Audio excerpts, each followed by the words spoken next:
এটাও কি মানা যায় ভাই? এই হলো আমাদের শহীদ জিয়া এবং তিনি বঙ্গবন্ধু শেখ মুজিবুর রহমানের হাতে গড়া এই সোনার বাংলাদেশ। গাইস আসসালামু আলাইকুম। তো আজকে ফেসবুক স্ক্রল করতে করতে একটা ভিডিও না সরি একটা পোস্ট আমার সামনে এসে পড়ে, যে সেখানে দেখা যায় একটা ট্রাকের পিছনে একটা মহিলা ঝুলে আছে এবং আরেকটা মহিলা ট্রাকের পিছনে উঠতে গিয়ে রাস্তায় পড়ে আছে। এই ঘটনাটি আজকে আমাদের রাজধানী ঢাকার উত্তরার 12 নং সেক্টরের রাস্তায় ঘটেছে। সেখানে কিছু লোক ট্রাকে করে এই রমজানের উপলক্ষে সাশ্রয় মূল্যে পণ্য বিতরণ করছিল বা বিক্রি করছিল। তো সেখান থেকে মানুষ পণ্য কেনার জন্য যায় এবং সেখানে অনেক মানুষের ভিড় হয়।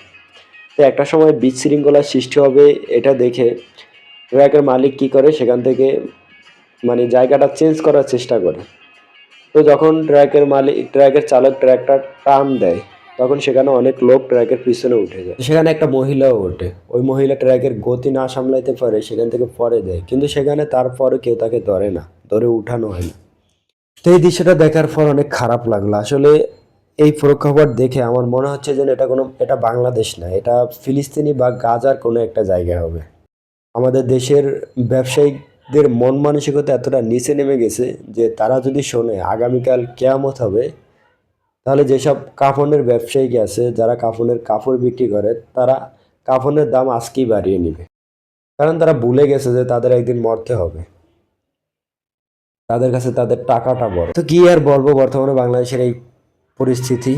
তো এইসব বিষয়ে যদি বাংলাদেশের সরকার এখনই কোনো পদক্ষেপ না নেয়, এই ধরনের সিন্ডিকেট যদি না ভাঙে ব্যবসায়ীদের, তাহলে বাংলাদেশের যেসব হতদরিদ্র মানুষগুলো রয়েছে তারা অবশ্যই একটা পর্যায়ে গিয়ে দেখা যাবে না খেয়ে মরতে হবে। তো বাংলাদেশের সরকারের প্রতি আমাদের আহ্বান থাকবে এটাই, যেন তারা অতি দ্রুত এইসব সিন্ডিকেটের বিরুদ্ধে পদক্ষেপ নেয় এবং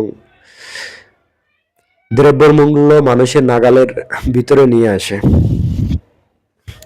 সাধারণত এই রমজানে অন্যান্য দেশে বিভিন্ন দ্রব্যমূল্যের দাম কমিয়ে নেওয়া হয়, আর সেখানে আমাদের বাংলাদেশে দ্রব্যমূল্যের দাম বাড়িয়ে দেওয়া হয়।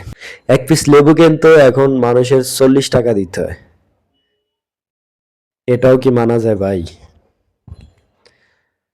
যাই হোক, কি বলবো আর। এই হলো আমাদের শহীদ জিয়া এবং আমাদের যাকে জাতির জনক বলে আমরা চিনি, বঙ্গবন্ধু শেখ মুজিবুর রহমানের হাতে গড়া এই সোনার বাংলাদেশ, তারা নাকি আমাদের দেশকে শ্রেষ্ঠ দেশ হিসাবে উপহার দিয়ে গেছে।